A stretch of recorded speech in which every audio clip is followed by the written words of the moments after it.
Приветствую, друзья! После знакомства с наушниками TIN Hi-Fi C2 и T4+, я, признаться, с огромным воодушевлением отнесся к выходу C5, который, в отличие от предшественников, базируется на плоском 10-мм излучателе, как у компании Kinera, и одной балансной арматуре, видимо, отвечающей за верха. То есть по всем параметрам это должен был быть хит, но... В общем, сегодня говорим о TIN Hi-Fi C5. Поехали!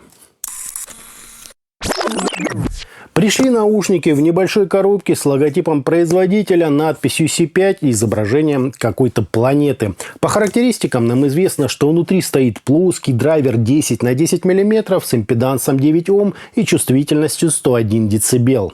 В комплекте лежала инструкция, гарантийный талон, мешочек из мешковины, пара пенок и два одинаковых набора силиконовых амбушюр. Кабель выглядит достойно, коннекторы, благодаря своему округлому сочленению, очень похожи на MMCX, однако нет, это вилочка 0,78 мм. Сопротивление каждой из жил аппаратура показала равным 0,27 Ома, то есть вполне себе приличный кабель. Сами чашечки полностью выполнены из металла и представляют из себя классический уже шар с ножкой, где с внутренней стороны расположились два отверстия для компенсации и овальный, как у Onkyo, звуковод, а с внешней ничего. Сидят наушники удобно, да и со звукоизоляцией тут все в полном порядке, главное правильно подобрать насадки. Вот так, друзья, это все и выглядит.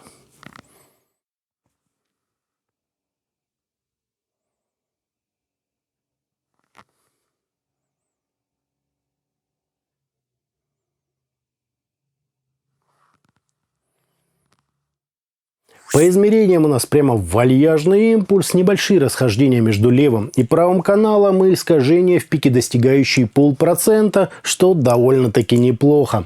Фаза ведет себя корректно, затухание на 30 и 60 дБ составляют где-то 79 и 98 миллисекунд с незначительными возмущениями на краях диапазона. По АЧХ же мы имеем подъем низких частот на 11 дБ с пологим таким заходом на середину, аналогичная амплитуда выделения области разборчивости и легкий пик на 8 кГц для усиления резкости звучания, после чего высокие довольно-таки круто уходят на задний план. Если бы не эта особенность на верхах, график был бы вполне стандартным, а так эдакая импровизация на тему. По звучанию, если ни с чем не сравнивать, все кажется более чем достойно. Хорошо оформленный глубокий бас, живые насыщенные средние частоты и что-то непонятное на верхах.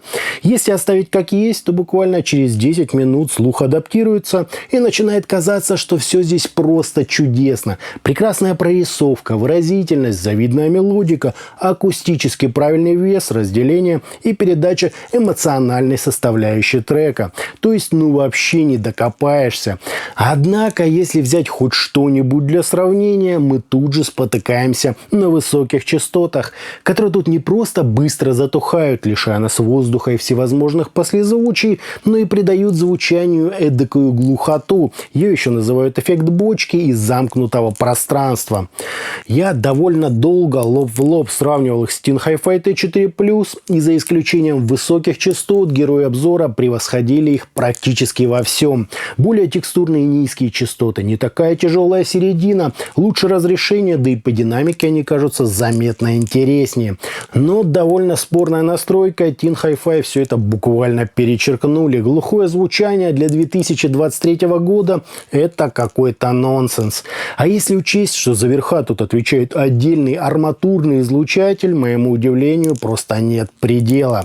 Согласен, можно расслабиться и наслаждаться музыкой, тем более, что модель это действительно позволяет, но однажды услышав разницу, забыть ее просто невозможно, а внимание то и дело переключается на недочеты в переливах перкуссии и отголосках струнных инструментов. В остальном модель прекрасно подойдет как для сложной академической музыки, так и для джаза, рока, металла, электроники и даже живых исполнений. По раскачке она тоже абсолютно непривередлива, как и в случае выбора источника. Слушайте их, друзья, на чем хотите. Однако ощущение замкнутого пространства все равно никуда не денется. Кто-то, конечно, по своей недальновидности назовет это сценой, но нет, к сцене это не имеет никакого отношения. Причем с ней тут реально все просто превосходно. Инструменты оркестра хорошо позиционируются, обладают правильной текстурой, комфортом и эдакой утонченной мелодикой. Наушники должны были быть просто превосходны. Зачем этот финт с высокими? Ума, друзья, не приложу. По отдельности мне все здесь нравится, а суммарно слушать это неинтересно. Слишком уж очевидный в акустическом смысле дефект. Подобное решение, говоря откровенно, я встречаю уже далеко не первый раз. Когда-то давно его использовала в своих флагманах компания Knowledge Zenith, за что обрела просто бурю негативных отзывов и множество разочарованных обзорщиков. С тех пор КЗ себе такого не позволяли. И вот вам King Hi-Fi решили поэкспериментировать. На мой вкус это, друзья, лютый кошмар.